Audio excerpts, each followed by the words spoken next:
Welcome to It Takes Two. I'm Blair. I'm Chris. And today we'll be talking about Married at First Sight, Season 19, Episode 3. We need you to subscribe, like, share, comment, all the above. Blair, you ready to walk us through this episode? Yes. Let's go, please. So we start with Rhonda and Pat. We learned that they did consummate. Okay. Brittany and Will, apparently she was tossing all night. He tells her his arm went dead because she has a voluptuous body, but he likes it. Okay. She's noticing that he's very opinionated, and he said that it took him a while to go to sleep, but it's not his business to tell. Dude, you think by her saying that he's very opinionated, dude, you think like she's kind of hinting at us like he talks weird? I think she's a little annoyed. Okay. With the way that he communicates. Yeah. Yeah. It's not directly. And the things that normal people or regular people shouldn't or wouldn't have an opinion about, it seemed like he would. You get and everything else he doesn't. And everything else that's important, he's indifferent on. Yeah. Yeah. And I do think they consummated based off of his statement. Okay. Megan and Derek. So apparently Derek had a nightmare. He sat up and screamed, then laid back down. She's trying to figure out if this is something that normally happens. We do learn that his dad has night terrors. And as far as he knows, he doesn't have that issue. But again, he is sleeping alone. Oh, boy. Now listen here. I think it's very important in the relationship, in your marriage, to see how your partner sleeps. I understand some people like their room cold. Some people like it hot. I think it's weird to sleep in heat, in my opinion. You get what I'm saying? Unless it's like freezing cold wintertime. I just want the room to not be freezing cold, but at the same time, I don't want it to be hot, if that makes sense. You know what I mean? Yes. Exactly, right? But night terrors is something different. Yeah. You get what I'm saying? There's some people who talk in their dreams. You get what I'm saying? I'm not pointing no fingers or pointing no eyes or anything. Who talks in their dream, and somebody got to say, shut up over there. But talking in happens. Yeah, it happens. But talking in your dream is more common than you sitting up screaming. Yeah. We will forever share a room if I had to sleep with someone who did that. Dude, you get what I'm saying? I think that is terrified. I think that's terrifying to be waking up by someone screaming and sitting up, and then they just lay back and go back to sleep as if nothing happened. I think that's crazy. I ain't gonna hold you. Yeah, but they did decide to wait to have sex. I would too. Jaylen and Josh are enjoying themselves with each other. They're going to get ready for her mom's wedding today. Josh brings up that his business partner wants him to get a post nub because he's come on Married at First Sight. She talks about how she would like to build a successful business for herself. She doesn't want to be a stay-at-home mom. So she's willing to sign the post nub because she wants to make her own money, and that's not an issue for her.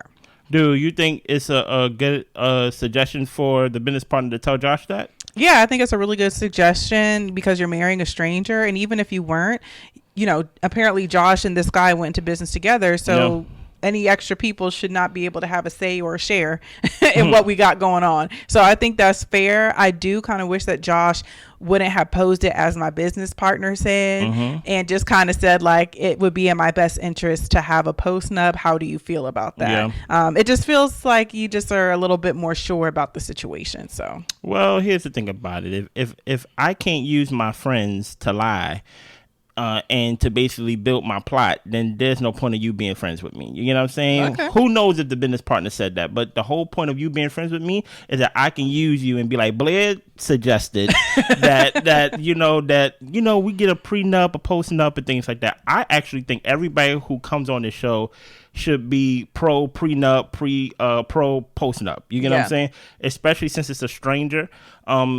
And then on top of that, Josh went from making $40,000 a year to making $400,000 a year. $500. You get what I'm saying? So it really makes, to me, I don't think she should take offense. I don't even think she should raise an eyebrow to it. I don't even think she should have even tried to prove her independence. I think she should have been like, show me where to sign. Yeah. You get what I'm saying? Because it's one thing to believe that I make good money. It's another thing to believe that I make $500,000 a year. You get what I'm saying? And you're a realtor, kind of, and you're a cyclist instructor. I don't know. Like, I just feel like everyone should protect themselves. So we move on to Chad and Belinda. Yeah. He is 54. He has been single for 3 years, and this will be his 4th marriage. He has chosen people that need fixing in the past. He is in real estate, and he has 1 daughter. Okay. Now that shocked me. I wasn't too happy with the experts to learn that this is his 4th marriage. I think a good number is 2. 2. I'll give you were really young. You made, a rash decision, a mistake, whatever you want to call it. Mm-hmm. You gave the second one a go. Maybe they passed away. Maybe things just didn't work out. But the third one, I think the third one should be the one to last you. Okay. So now that we're on number 4, I'm not too confident in Chad. Okay. But he seemed nice enough. He did seem nice enough. Well, I'm happy you landed with something nice about the man. Yeah. I think I am leaning towards 3 divorces, you're out. Yeah. You know what I mean? Especially if all of your spouses or ex-spouses are living and healthy. Yeah. You get what I'm saying? If one died or something like that, I think you get a pass. But especially when you get a lot of applicants, that's one thing that they like to do in every episode. Talk about, look at how many people signed up for Married at First Sight. You landed on the guy who's on his 4th marriage. I hope Chad is a good guy. You get what I'm saying? But it just seems like you could have chose somebody else just off the whim of, you know what, this is not their 4th marriage, but this is his 4th marriage. But we will see. We've got Belinda. She's 47. Mm-hmm. She was married once before. There was infidelity on his part. Yeah. That is Jaylen's daddy. Yeah. The professional baseball player. She had kids at 19 and was married for 20 years. Yeah. So I always had like a good first impression of Belinda. So I'm curious to see how they're going to mesh. Yeah. My first impression is I got a bad first impression from her. Just off the strength of, did you and your daughter walk hand in hand down to the Married at First Sight office to be on this weird show? You get what I'm saying? I really want to know why both of y'all signed up for this show at the same time. So both of you, now granted, it's not up to them to put themselves on the show. The matchmakers, the professionals put them on the show, the producers and things like that. But I really want to know, okay, there's one person in the family that want to do this extreme thing. Now we going with the mother. Who suggested the idea? I really want to know how this came about with these two, with the mother and daughter on the same show. So we get to their wedding day. Mm-hmm. She is happy to have a new son-in-law. The only thing she wants is a man who's a little thick and who is taller than her because she's a voluptuous person, and he also needs to have a fun personality. Okay, nice. Chad wants someone to grow old with, have conversation. His daughter thinks that he needs someone that's tough because he can be stubborn, someone outdoorsy, and with a sense of humor. So the daughter asks him how he's grown from the last marriage in order to make this one work. Yeah. He said by watching you do successful in law school. Okay, and also he's in a good place in his career and he has time to focus on a relationship. Okay. Now, here's the thing about it. I think a lot of people may hear that and say, he didn't really say much. He focused on his daughter's success. Mm-hmm. You get what I'm saying? And he really didn't go into detail about anything that he did wrong in his previous 3 marriages that would actually help him in this new marriage. But character-wise. Character-wise. But I think he was mansplaining a lot. He basically was speaking in man code. And the thing that stuck out to me in this statement right here was that he says he's in a good place in his career. And I'm like, okay, so in your other marriages, was money a little funny for you? Were you unstable in your career? Now, for a guy, when you're unstable when it comes to money, you don't know when money is coming, you don't know how consistent money is coming, or a lot of money is not coming. Listen here, everybody close to you is going to get it, especially your loved one, your wife. You get what I'm saying? Unfortunately. So if he was in a bad place, and I'm putting words into his mouth, if he was in a bad place because he was in a bad place in his career, that can explain how he wasn't showing up as his best self in his marriage. Now, here's where I have trouble and kind of have a problem with that. Okay, you're in a good place in your career now, right? Mm-hmm. That doesn't mean that you will forever be in a good place because life happens in that way. And if you're good in one area, that doesn't mean that, something else in your life won't, fall into its valley moment in like a dry season. You know what I mean? Yeah. So you could be good in your career, but what about everything else? Mm-hmm. So I'm just like, okay, so when things are bad for you, you don't really stick it out. I don't really hear that from you when it comes to what did you learn from your previous marriages and things of that nature. Yeah, and I'm curious about this stubborn comment, because when we get into married at first sight, we need people who are flexible, and people who are willing to be out of their comfort zone and trying to get to know somebody new. So I do think that when we start talking about some of the older couples, I think that people can get stuck in their ways, and being stubborn can be a real thing. I think he said he was in the military before as well. Okay. So I think sometimes in that kind of career field, for some people, it makes them be a little bit more rigid. Yeah. So I'm just wondering how well he's going to do with the married at first sight process. No, that's fair to assess. And I will say, I will be a little bit more harsher with the older people on this show, because I'm like, y'all should be very well comfortable with yourselves. And this is not young people coming on like in the mid 20s or early 30s. Y'all like well into your age and things like that in your life, to where you should be able to talk and be able to communicate very well what you want and what you want out of a partner. So we get to the wedding. Yes. She struggled a little bit to learn his name, but she got it down. Yes. But they say their vows and they do share a kiss. That's nice. They sit and talk, and she shares with him that her daughter got married at first sight too. He finds her attractive. She thinks he's nice. He cracks jokes, but she doesn't really know how he feels about her. Yeah, you feel like he was joking just a little bit too much for like Chad? I do. I think he was joking a little bit too much. I think that, a little joke here and there is fine to break the ice. But if it's to the point that I can't really get to know your personality, is when it becomes like a wall. Yeah. I think with guys, we try to hide any type of weakness that we believe is a weakness. I think he was nervous. Maybe even fearful. You get what I'm saying? Yeah, and that's fair. So he's trying to find ways to break the ice continuously. But I think the thing about ice breaking is you only need to break it once. Yeah. You get what I'm saying? he keeps breaking it. You get what I'm saying? Yeah, we about to fall through now. Exactly. Like, come on now. You get what I'm saying? Now you got her questioning, like, I really don't know what he thinks, because he always he feels like he's doing a stand-up routine. But you know what? I should give him a little bail out of jail, because this is an extreme experiment. Yeah, so we get to the reception, and she is finding his humor to be continuous. Not funny. But she thinks that they do have similar humor styles. Okay. They have their first dance, and she wonders how much of his joking is nerves and excitement, and she's hoping there is a different side to him. Okay. So they do end up kissing when the glasses start clinking. Nice. So I will say that I appreciate Belinda not necessarily straight judging him for how he is showing up, but recognizing that there could be something behind that is making him act this way instead of him just being a jester. Yeah, you're right. So his daughter thinks she's beautiful, and she talked to some people in her family, and she loves everybody pretty much. Okay. And then Belinda shares that she spent most of her life raising kids. She's at the point in life where she's ready to have all of the fun stuff, and she grew up being just a girly girl, and he tells her that she's a beautiful girl.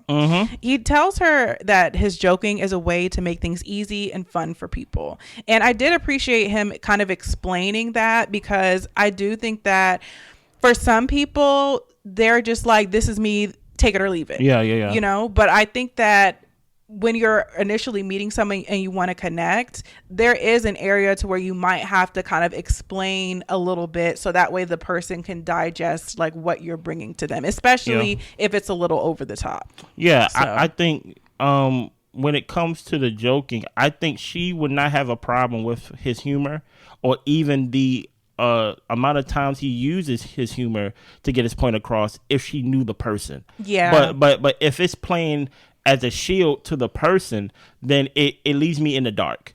And that's one thing about this experiment. We're already strangers, and now she's over there asking her daughter in one scene, like, dude, you think he like me? Yeah. Like, you get what I'm saying? Because he's not showing himself. Instead, he's trying to self-medicate with jokes. Yeah. Because he's scared too.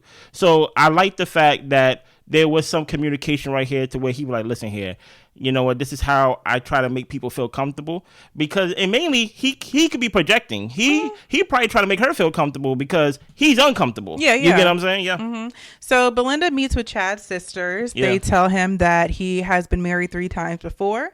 He's went through a lot, so it'll take a special person to break through his walls. You have to be strong yet loving to chip away at the funny so you can get to the good stuff. And I said, that sounds like too much work. If he can't bring the walls down to get to know know somebody, then he can keep them up as far as I'm concerned. I don't understand why women, especially these are women talking amongst each other, right? I don't understand why the sisters are even using this type of language. It doesn't paint him in a good light. Right? Yeah. It doesn't even paint him in a good light. And also, I would think there would be some type of woman empowerment. What if I was telling you what you're telling me? Would you accept that? Now, listen here, right? Everybody want to believe they're special, right? Okay, yeah, I'm special. Sure, right?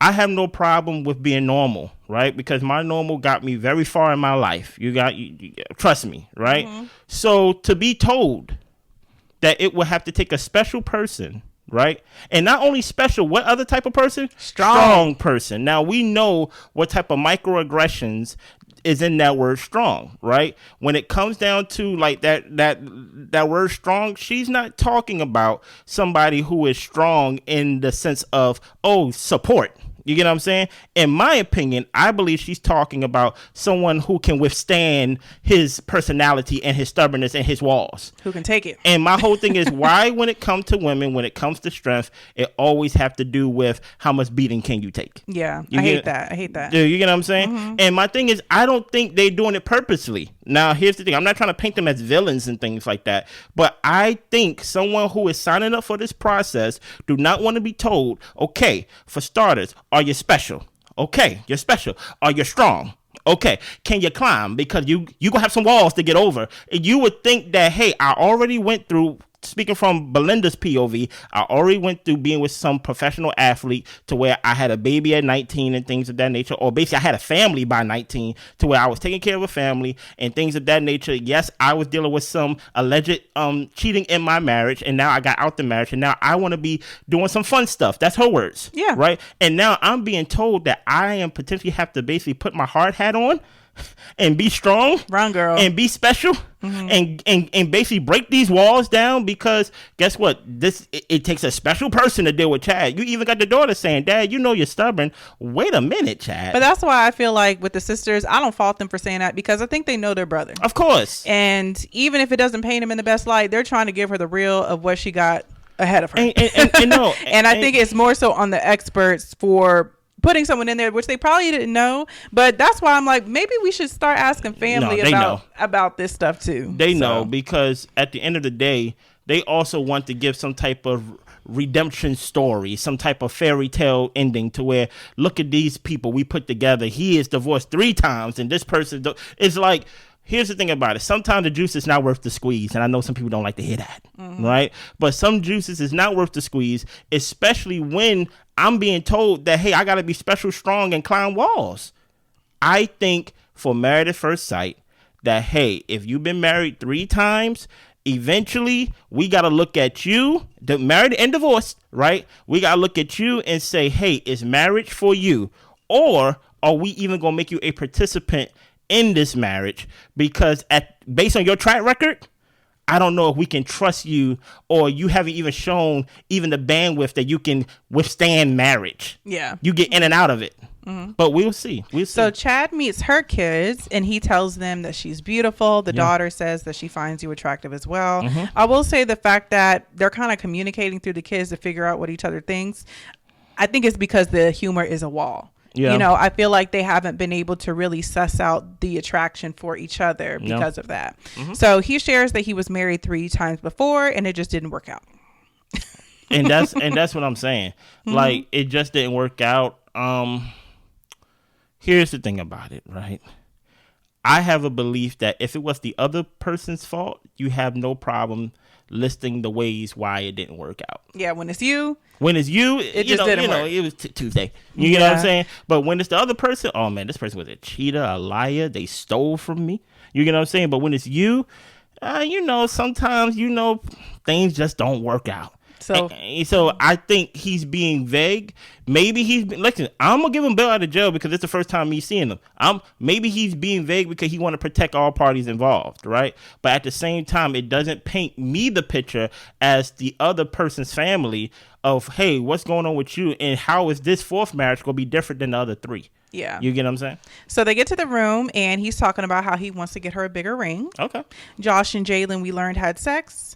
Chad got Belinda a new blinged out ring and she got him a wedding band. I thought that was a nice gesture from Chad to get her something personal. Yep, that was great. So everyone meets each other. They're heading off to the honeymoon.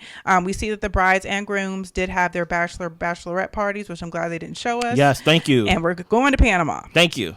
So Pat sent out a message to the group of how to join the Mile High Club. Pat, you're being a little bit of a creep. Just a little fast. You know what I'm saying? Just a little fast. So we fast forward to the first morning in Panama with Brittany and Will. She's processing how she's feeling. Yeah. They were intimate last night, didn't use the necessary precautions. And he said, if this is worrying you, maybe we shouldn't do this again. She was worried that he was regretting being intimate with her. He was confused by their convo and didn't know how to carry on with the night. She would have preferred for him to say, we're in it together, whatever we have to face, we can face it together. And she felt like he had regret and distance, and that triggered her. In one of her ex relationships, they had an argument and he immediately jumped to wanting to break up. He tells her, I'm not breaking up with you. It's only been a few days, and he's just learning how to resolve things with her. He tells her, we're investing emotions here, and with everything that transpired, maybe we should just take some time on that. And she's irritated, and she's irritated because he's pulling back. And hearing you recite this scene right here, I was confused listening and watching it. But hearing you recite it, it made me think two things. Number one, no plan B downstairs. That was my immediate thought. It's like, come on now, get that plan B. But hearing you recite it, it made me go, how bad was her reaction to cause Will to be like, you know what, let's just take it off the table completely. Yeah. You get what I'm saying? How bad was it? Now, hearing it and hearing you recite it, I'm thinking like, okay, I know they provide condoms and things of that nature. But maybe sometimes things get a little hot and heavy to where, you know what, you don't get to the condom in time. I never had that problem, but you know, it is what it is, right? When I did use condoms, you get what I'm saying? But it made me think, but it made me think that maybe their way of protecting themselves was the pull-out method. You know what I'm saying? I don't know. Because she was freaking out. But my thing is like the freak out had to come. It made it sound like, hold on, did something get in? Besides like two consenting people having unprotected sex. It sounded like, okay, let me know when you're about to. Oh shoot, did some get in? And then she probably started, reacting, and he's trying to calm her down the way it read to me. And his way of basically solving it was an overreaction on his part of, you know what, let's not have sex no more. Yeah. Because you wilding right now. What is your thoughts, Blair? Yeah, I think that with this situation, I think that when you go into relationships, maybe physicality first. Yeah. That when somebody pulls back the physicality within the relationship, it makes you feel abandoned and undesired. So I think that's kind of the triggering point that Brittany is kind of feeling right now, because it's one thing just to say, okay, let's just take sex off the table and let's like really get to know each other. But I think the reason that it's bothering her is because, like we know, a lot of her relationships only lasted 3 months. Yeah. It just sounded like they could have been a lot of whirlwind romances to where everything was fast and hard. Yeah. And going into a relationship, taking things slower and putting physicality on the back burner, it sounds like she's not used to that. And because of that, she's feeling unwanted. And I feel like with Will, he's trying to explain to her that he's still with her in this process. But the damage has kind of been done at this point. Yeah. Because of how she's used to navigating within romantic relationships. Yeah. And I think the how, to your point, Blair, is very important, because she said that she was triggered. And the reason why she was triggered, she said she was with this guy and they got into their first argument. And when they got done with that first argument, he was like, you know what, why don't we just break up? Yeah. You know what I'm saying? So I wonder, how did y'all argue?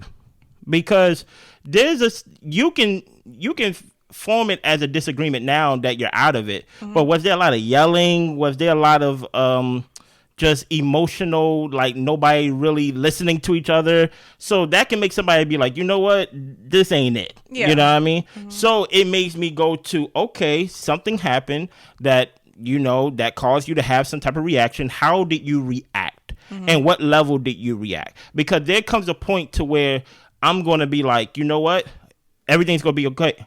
Everything's going to be okay. Everything's going to be okay. And then you're like, everything's not going to be okay. And da, da, da, da, da, da. For her, I think it would have been in her best interest to say that she wanted to keep sex on the table, but maybe go about it with more protection and planning next time, and see if that would have sparked a conversation between them. Like, I feel like she kind of overreacted, and I think he overcorrected. And, and they just missed each other. So, yeah. And I think, here's the thing. She even said it in the episode. She said for him to take sex off the table on our honeymoon, it kind of seems like, especially if that's the way that she likes to feel close to somebody, it kind of feels like, well, how are we gonna be married on our honeymoon and then we're not having sex? You get what I'm saying? But like I said, I really want to know how intense was that disagreement, or like whatever this was, because I'm like, this is a solvable thing that we can fix. Yeah. Go downstairs, get a plan B, or like whatever they call it. Next time we're using a can, right? And take it. Get a bottle of water too, because you don't want to choke on it. Right? Get a bottle of water. She takes it. Little neck chop. You know what I'm saying? Little massage. And then guess what? We do better next time. So that's why I'm like, what happened that it got away from both of y'all? Yeah. You get what I'm saying? Anything else? That's all I got. Listen here, I need you to subscribe, like, share, comment, all the above. We see y'all next time. Bye.